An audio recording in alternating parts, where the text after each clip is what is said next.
So big பாஸில் ஒரு பக்கம் ராணவோட முகத்திரை அவரே கிழித்து கொண்டுள்ளார், உண்மை முகத்தை அவரே வெளியே கொண்டு வந்துள்ளார் அப்படின்ற ஒரு சம்பவத்தை பார்க்க போகிறோம். அடுத்து விஜய் விஷால் வந்து லேபருக்கு சில உரிமைகள் இருக்குது, நீங்கள் போராடுங்கன்ற மாதிரி சில விஷயங்கள்லாம் சொல்லி கொடுத்துட்ருக்கார். அது என்னன்றதையும் பார்க்க போகிறோம். காலையே மேனேஜர் டீம் பல ரூல்ஸ் அண்ட் ரெகுலேஷனை ஸ்ட்ரிக்ட் பண்ணுறதுக்கான முயற்சி எடுத்துகிட்ருக்காங்க. அது மட்டும் இல்லாமல் முத்துக்குமாரை வீழ்த்திய ஜாக்லின் அன்அஃபிஷியல் ஓட்டிங் அனலைசிஸ்ன்ற மாதிரி இது எல்லாத்தையும் டீட்டெயிலாக பார்க்க போகிறோம். வணக்கம் மக்களே, நேஷனல் உட்சிலிருந்து உங்கள் மணிவண்ணன். சேனலுக்கு புதுசாக இருந்தீங்கன்னா சப்ஸ்கிரைப் பண்ணிடுங்க.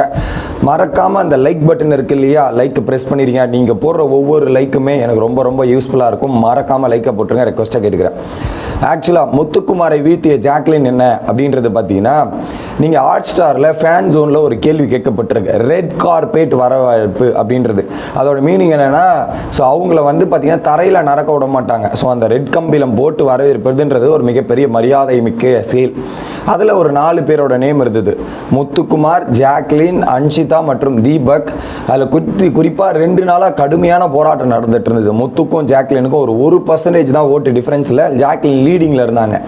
நேற்று நைட்டு பார்க்குறேன், கிட்டத்தட்ட மோர் தென் 6%, 41%, முத்துக்குமாருக்கு 35%, 6% வீதம் வந்து பார்த்தீங்கன்னா முத்துக்குமாரை வீழ்த்து முதலிடத்தில் வகிக்கிறார் ஜாக்லின் அவர்கள். மிகப்பெரிய ஒரு ரெஸ்பான்ஸ் அந்த ரெட் கம்பளத்துக்கு ஜாக்லினுக்கு கிடைத்து கொண்டிருக்கிறது அப்படின்றதான் மேஜர் பாயிண்ட்.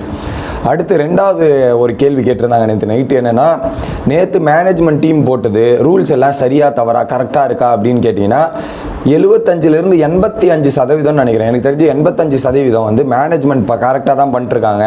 அவங்க போட்ட ரூல்ஸ் எல்லாமே கரெக்டாக இருக்குன்ற மாதிரி அவங்களுக்கு சாதகமாக பல விஷயங்கள்லாம் நடந்திருக்கு. ஸோ அந்த ரீதியில் அவங்க ஹாப்பி தான். ஏன்னா மக்களோட சப்போர்ட் எல்லாமே மேனேஜர் சைடில் இருக்கிறது பெரிய விஷயமா பார்க்கப்படுது. இது ஒரு பக்கம். அடுத்து ராணவ் அவர்கள் முகத்திரை கிழிந்தது அப்படின்னு சொன்னோம் இல்லையா, என்ன பண்ணியிருக்கார், நேற்று சைக்கிள் ஓட்டும் போது ஒரு விஷயத்தை பேசியிருக்கார் அருண் கிட்ட. அருண் ப்ரோ, நான் பண்ணுறதெல்லாம் கரெக்டாக இருக்கா ப்ரோ? கரெக்டாக தானே இருக்குது பிரதர். நான் இந்த மாதிரி ஆள் கிடையாது பிரதர். இப்போ நான் இங்கே பண்ணிட்டு இருக்கேன்ல, இது நான் கிடையாது, இங்கே இருக்கிறது ஃபுல்லாக வேறு ஒரு ஆளுன்ற மாதிரி சொல்கிறாரு. இங்கே கேமுக்காக தான் நான் பண்ணுறேன், இது எல்லா செலவுலையும் நான் தான் கேமுக்காக தான் பண்ணுறேன். போயிட்டு எல்லாரையும் நோன்றதுக்கான காரணம் it was a my game.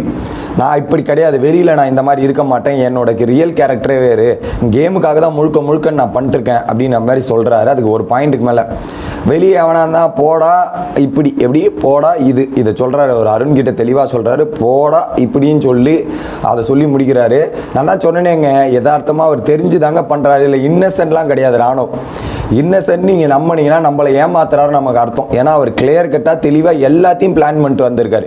வெளியே என்ன பண்ணணும் அதுவும் பிளான் பண்ணியாச்சு, வீட்டுக்குள்ளே என்ன பண்ணணுன்றதை காரணம் ஸ்ட்ராட்டஜி இன்னசென்ட் கேம்ன்ற மாதிரி எல்லாத்தையும் நோண்டி அவங்களுக்கு எதிராக மாற்றிட்டு நம்ம இன்னசென்ட் அப்படின்ற ஒரு போர்வைக்குள்ளே போயிட்டோன்னா எல்லாரும் நம்மளை அட்டாக் பண்ணணுன்ற போர்வை தெளிவாக தாங்க வந்திருக்கான். அது தெரியாமல் நம்ம இருந்தோன்னு வச்சுக்கலாம், நம்மளை தான் ஏமாத்துறது. அவர் வாயாலே ஒத்துக்கிறாரு பார்த்தீங்களா, அதுதான் ஹைலைட். அவர் வாய்ப்பட நேற்று அருண் கிட்ட உண்மையை சொல்லியிருக்காரு. அதுவும் யாருக்கிட்ட சொல்லியிருக்காருன்றதை பார்த்து தெரிஞ்சுக்கணும். இது ஒரு பக்கம். அடுத்து இன்னைக்கு காலைல என்ன பண்ணிட்டாங்க, மேனேஜர்ஸ் ஃபஸ்ட்டு குளிக்கணுமா இல்லை லேபர்ஸ் ஃபஸ்ட்டு குளிக்கணுமான்ற மாதிரி சில கேள்விகள், சில கன்ஃபியூஷன். முத்துக்குமார் என்ன சொல்கிறாரு, மேனேஜர் ஒரு பக்கம் ஃபஸ்ட்டு குளிச்சுட்டு வரலாம் அப்படின்னா, தர்ஷிகா ஒரு பக்கம் இல்லை அவங்க தான் வேலை செய்கிறாங்க, அவங்க ஃபஸ்ட்டு குளிட்டோம், நம்ம பொறுமையாக குளிச்சுக்கலான்றது. ஓகே, முத்து என்ன சொல்கிறாரு, நம்ம தாங்க ஹைராரிட்டி, நம்ம மேலே இருக்கோம்னா நம்ம தான் ஃபஸ்ட்டு குளிச்சுட்டு அவங்கள அதுக்கப்புறம் சீக்கிரமாக குளிங்கன்னு ப்ரெஷர் பண்ணலாம்.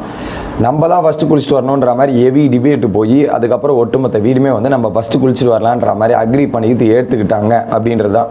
ஏன்னா அப்போ தான் நம்ம அவங்கள வேலை வாங்கி கரெக்டாக இது பண்ண முடியும் அப்படின்ற ஒரு முடிவு வந்து இது ஒரு பக்கம் நடந்துட்டு இருக்கு.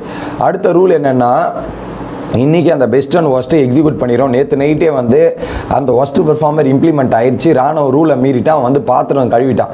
இதை நம்ம இம்ப்ளிமெண்டேஷன் பண்ணிடுறோம். குறிப்பாக வந்து அன்ஷிதாவை வந்து பெஸ்ட் பெர்ஃபார்மராக மாற்றிடுறோம். இவனை ஒஸ்ட் பெர்ஃபார்மராக மாற்றி விட்டு இது இம்ப்ளிமெண்ட் பண்ணிட்டோன்னா இது தொடர்ந்து 2 நாள் எக்ஸிக்யூட் பண்ணிட்டு போயிடலான்றது. ஆக்சுவலாக இதன் மூலிமா என்னென்னா அவனுடைய வாய்ப்பு பறிக்கப்படுகிறதுன்றதான் கான்செப்ட்.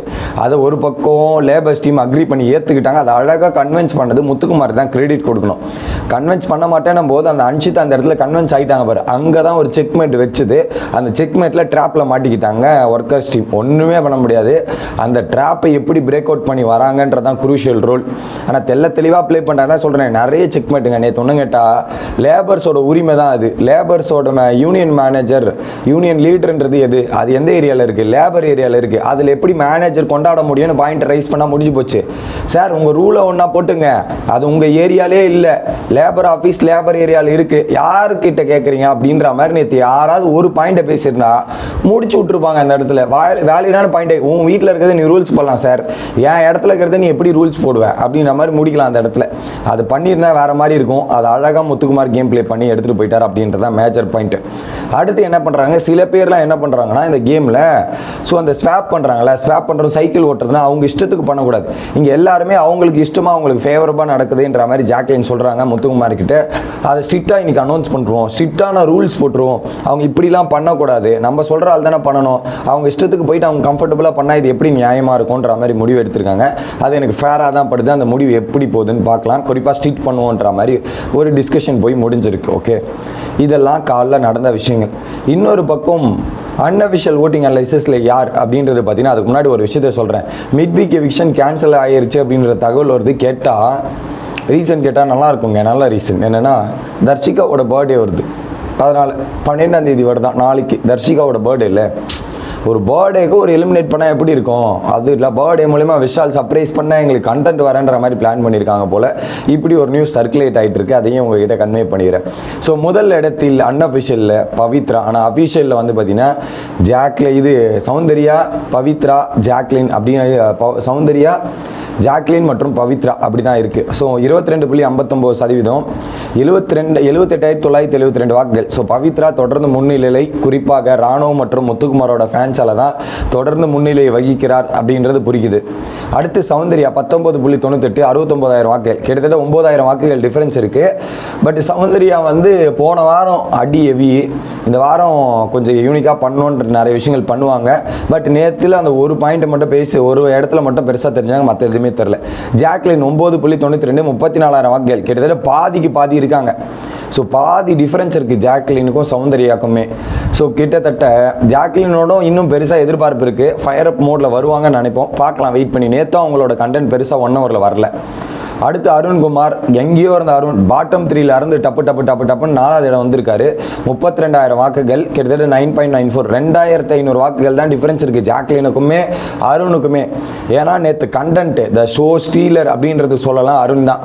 அது either positive or negative, Arun தான் நேற்று கண்டென்ட், அது மாற்று கருத்தே இல்லை.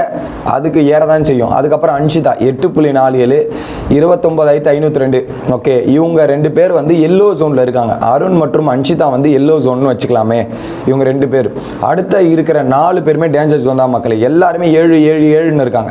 ராயன் 7.48, 27,000 வாக்குகள். சத்யா 7.72, 27,000 வாக்குகள்.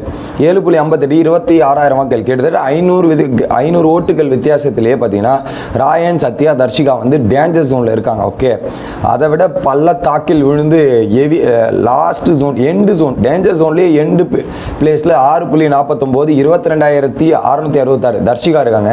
ஸோ இந்த வாரம் எவிக்ட் ஆகிற கேட்டகிரியில் அன்அஃபிஷியல் படி தர்ஷிகா எவிக்ட் ஆனோம். அதுக்கு மேலே விஷால், சத்யா மற்றும் ராயன். ஸோ தர்ஷிகா தான் டெட் எண்டு, அதுக்கு மேலே 3 பேர் இருக்காங்க. ஸோ சில மாற்றங்கள் நடந்தால் சேஞ்ச் ஆகலாம். அது என்ன ஏதுன்றதை வெயிட் பண்ணி பார்ப்போம். மறக்காமல் சப்ஸ்கிரைப் பண்ணி லைக் பண்ணுங்கள். அடுத்த வீடியோவில் வந்து சந்திக்கிறேன். Bye guys.